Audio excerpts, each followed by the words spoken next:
Locus standi, locus standi, LOCUS STANDI, locus ஸ்டாண்டின்னு பேர். முதல்ல எந்த மனு வந்தாலும் விசாரணை அதிகாரி எதை பார்ப்பாருன்னா, இவருக்கு லோகஸ் ஸ்டாண்டி இந்த மனுவில் இருக்கான், இவருக்கு லோகஸ் ஸ்டாண்டி இந்த மனுவில் இருக்கான். இப்ப பாருங்களேன், மோசடி பத்திரம் போட்டவன் A, பாதிக்கப்பட்டவன் B, ரைட்டா? C வந்து மனு எழுதுறான், A இது போல மோசடி செய்து விட்டால் அதனை ரத்து செய்யும். B வரல, சம்பந்தப்பட்டவர்களே வந்து புகார் கொடுக்கல சார், ரைட்டா? அப்ப அது தள்ளுபடி, ஆரம்ப நிலையிலே தள்ளுபடி. உனக்கு என்னையா இதனால? உங்களுக்கு புரியுதுங்களா நான் சொல்ல வர்றது? உனக்கு என்னையா இதனால? நல்லா புரிஞ்சுக்கோங்க. லோகஸ் ஸ்டாண்டி ரொம்ப முக்கியம். இந்த சொத்து உனக்கு எப்படி சம்பந்தம்? வாரிசு உரிமையில சம்பந்தமா, பாகத்துறையில சம்பந்தமா, இல்ல நீ கிரைய வாங்கின சொத்தா, அல்ல உனக்கு எப்படி சம்பந்தம்? எனக்கு இதுல இன்ட்ரெஸ்ட் இருக்கு, உரிமை இருக்கு, உனக்கு என்ன பாத்தியம்? அப்ப எல்லா விஷயத்தையும் எழுதும் பொழுது முதல்ல என்ன எழுதணும்? உங்களுக்கு லோகஸ் இருக்கான்னு எழுதணும். ஒரு மனுல ஃபேக்ட் எழுதணும். அந்த லோகஸ் எழுதணும்ல, அந்த லோகஸ்ல சொல்ற ஒவ்வொரு பேராகிராஃபும் ஃபேக்ட். அதுக்கு ஆவணமும் நீங்க வைக்கணும். அதுக்கு என்ன வைக்கணும்? ஆவணமும் நீங்கள் வைக்க வேண்டும். நல்லா ஞாபகம். லோகஸ் முடிஞ்சிருச்சுங்க, ரைட்டுங்களா? எந்த ப்ராப்பர்ட்டியில பிரச்சனை அதை தெளிவா காட்டணும். ஷெட்யூல் ஆஃப் ப்ராப்பர்ட்டி பிரச்சனைக்குரிய சொத்தை காட்ட தெரியாது, பக்கத்து சொத்தையும் சேர்த்து கிளப் பண்ணுவாங்க. கரெக்டா ஒரு வழி பிரச்சனை இருக்கும், வழிதான் பிரச்சனை. அந்த சர்வே நம்பர் அதோட அதை காட்ட மாட்டாங்க. பக்கத்துல இவர் இடம் இருக்குல்ல, அதையும் சேர்த்து காட்டுவாங்க. காட்டக்கூடாது. எது சூப்பர் போக்கஸா, கரெக்டா பிரச்சனைக்குரிய கேன்சர் வந்துருச்சு, இந்த ஏரியால கேன்சர் கரெக்டா காட்டுங்க. புரியுதா? கை ஃபுல்லா அது காட்ட தேவை, ரைட்டுங்களா? ஸ்பெசிபிக்கா. ஏன்னா உத்தரவு அந்த ஏரியாவை நாளைக்கு கட்டுப்படுத்தணும்.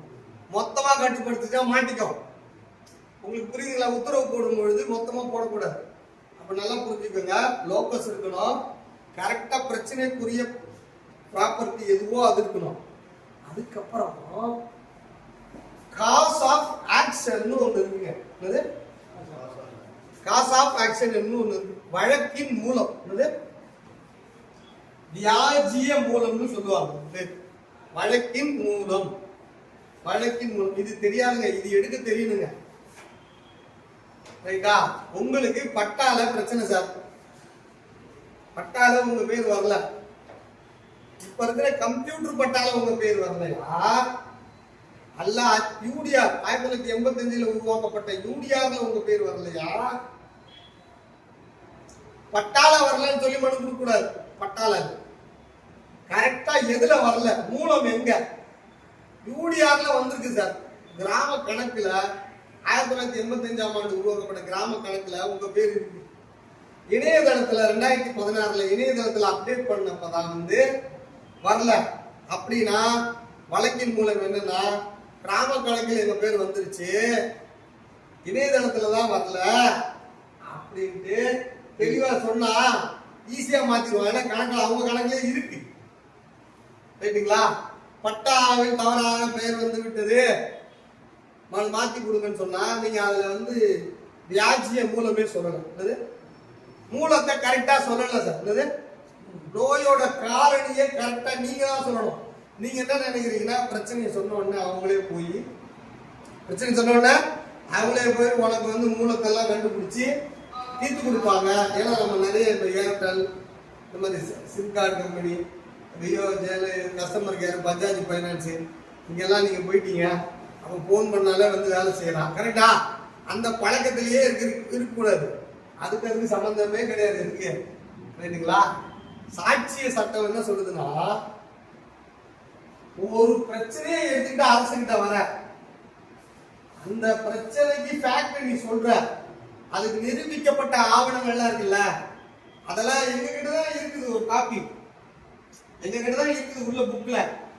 நீ மனு கொடுத்தோட உனக்காக நாங்க ஸ்டோர் ரூம்ல போய் பொருள் எடுக்கிற மாதிரி எடுத்து உனக்காக உட்கார்ந்து பார்த்து உனக்கெல்லாம் பார்த்து தீர்ப்புலாம் சொல்ல முடியாது. ரைட்டுங்களா? அந்த மனுல பின்னாடி வைக்க வேண்டியது உங்க பொறுப்பு. என்னது வைக்க வேண்டியது என்ன பொறுப்பு? சார் உங்க ஆபீஸ்ல தான் சார் இருக்கு, நீங்க பார்த்து எனக்கு தீர்ப்பு கொடுக்கலாம் இல்ல சார் அப்படிலாம் சொல்லக்கூடாது. அதுக்கு பேர் என்னன்னா பர்டன் ஆஃப் ப்ரூஃப். என்னது பர்டன் ஆஃப் ப்ரூஃப்? நிரூபிக்கும் சுமை. நிரூபிக்கும் சுமை யாருது? பிரச்சனையை எழுப்புறவங்க. நிரூபிக்கும் சுமை யாருது? பிரச்சனையை எழுப்பு. அப்போ ஒரு மனுல என்னெல்லாம் நீங்க பார்க்கணும்? நீங்க லோகஸ் பார்க்கணும், கரெக்டா ஷெட்யூல் பார்க்கணும், ரைட்டா?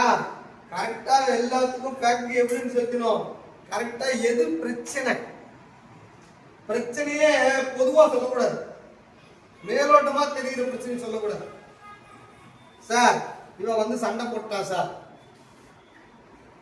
சண்டைக்கான காரணம் போன வாரம் அவன் அடிச்சா சார். அவன் ஏன் அடிச்சான்? அவன் என் பொண்டாட்டி தனியா பேசுறான் சார். சரிதானே சொல்லுவது? அப்ப வழக்கு மூலம் எங்கிருந்து ஆரம்பிக்குது? அங்கிருந்து ஆரம்பிக்குது, ரைட்டா? அப்போ அடல்ட்ரியில வரும், அதுக்கப்புறம் தான் தண்டனை அடிச்சதுக்கு வரும். எல்லாத்துக்கும் மூலம் இருக்குல்ல. அப்போ ஒவ்வொரு வழக்குக்கும் மூலம் இருக்கா? அப்போ ஒவ்வொரு நிலச்சிக்கலுக்கு மூலம் இருக்கா? ஒவ்வொரு நிலச்சிக்கலுக்கு மூலம் இருக்கா? எங்க தப்பு நடந்திருக்குன்னா ஒருத்தனுக்கும் பக்கத்து இடத்துக்காரனுக்கும் பிரச்சனை, ஒருத்தனுக்கும் பிரத்தியாருக்கும் பிரச்சனை, அல்லது ஒருத்தனுக்கும் அரசுக்கும் பிரச்சனை. ரெண்டுதான் இருக்கு. நில சிக்கல் இருக்கு. ஒருத்தருக்கு தனக்கும் அரசுக்கும் பிரச்சனை, அல்ல தனக்கும் பிரத்தியாருக்கும் பிரச்சனை, ரைட்டா? பிரத்தியாருக்கு என்ன எப்படி பிரச்சனை? அவன் வேணும்னே ஏதாவது கிரியேட் பண்ணானா அதை பார்க்கணும். அரசு தன்னுடைய பதிவுகளில் தவறா பண்ணிட்டாங்க அப்படின்னா அதை திருத்துற வேலையை நீங்க பண்ணு. இப்போ அரசு தவறா ஒரு ரெக்கார்டை கிரியேட் பண்ணிடுச்சு. இவங்க இன்னொருத்த பிரத்தியார் அதை பயன்படுத்தி ஒரு போர்ஜரியா இன்னொன்று பண்ணிட்டான். அது போர்ஜரி கிடையாது, அவன் யூஸ் பண்ணிட்டான். உங்களுக்கு புரிஞ்சுங்களா?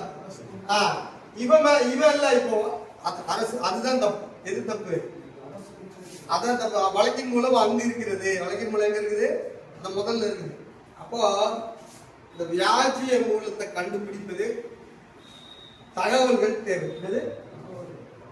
எப்படி இது நடந்தது, எப்படி பட்டா மாறியது, எப்படி எதிர்கட்சிக்காரனுக்கு பத்திரம் போடப்பட்டது, எப்படி சொத்துல ஆக்கிரமிச்சான், எப்படி இந்த சிக்கல் உருவாக்கியது என்பதையெல்லாம் நீங்க பார்க்கணும்னா அப்போ நம்ம கிட்ட இருக்கிற தகவல்கள் எல்லாம் இன்புட் டாட்டாவையும் ஒன்னா அடிக்க